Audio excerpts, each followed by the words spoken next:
Totoo ba ang himala o milagro? Ang sagot, depende kung sino ang gumagawa ng milagro. Sa episode po nating ito ay pag-aaralan at susuriin natin kung ang himala na inyong mapapanood ngayon ay totoo o peke. Ang kailangan lamang nating gawin ay buksan ang ating mga mata at isipan upang makita natin ang katotohanan. Sapagkat ang pagbubulag-bulagan ang siyang sanhi ng maling kaalaman. Sa episode pong ito, kayo na po mga kaibigan ang magsabi kung ang himala na inyong mapapanood ay totoo o peke. At hindi po ako ang gagawa ng himala. Sige po, panoorin na natin.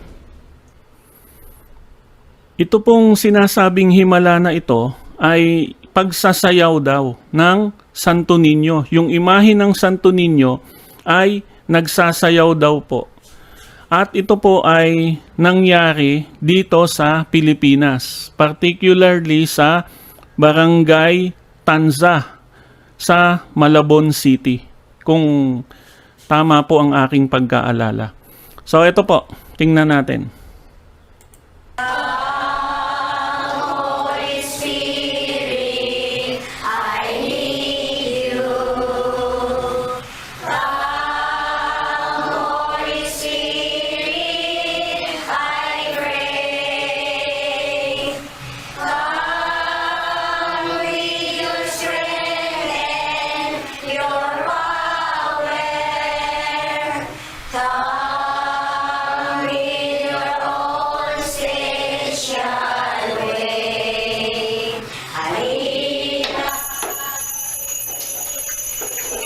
Yan po, ayan. Nakikita nyo, gumagalaw na yung gumalaw yung Santo Niño. Sandali po ibalik natin ng konti. Balik natin doon sa balik natin ng konti doon sa biglang gumalaw. Ayan. Ayan, gumalaw. So makita nyo po, sumasayaw daw yung Santo Niño pero hawak nung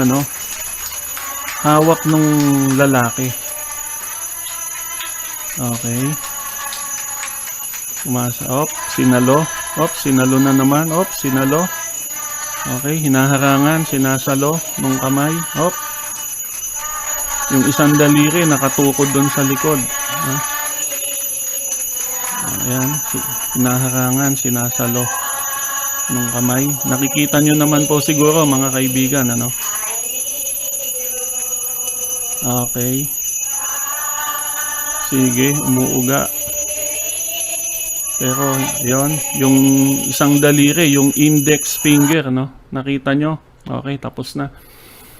So, mga kaibigan, nakita nyo po yung sinasabing himala ng Dancing Santo Niño. Nakita ko po, ako personally, nakita ko hawak siguro po, para sa akin lang, mas maniniwala ako. Maniniwala ako na totoong himala yun, na totoong nagsasayaw yung Santo Niño, totoong naghihimala, na gumagalaw mag-isa, kung walang nakahawak. Yung walang dance partner. Kung walang nakahawak at gumagalaw na mag-isa o sumasayaw na mag-isa yung Santo Niño, para po sa akin, personally, yun ang medyo pag-iisipan ko na baka totoong himala ito. Bueno, maigsi lang po itong video natin ngayon. Kaya bago po tayo magtapos, kayo na po, mga kaibigan, ang magsabi. Yung sinabi ko po kanina, yun ay personal kong pananaw. At nakita ko naman po na nakita nyo rin po sa video na hawak at sinasalo nung isang lalaki yung sinasabing Dancing Santo Niño. Ngayon po mga kaibigan, bago po tayo magtapos, kayo na po ang magsabi, kayo na po ang magsabi kung ang himala, kung ang sinasabing himala na inyong napanood ay totoo ba o peke.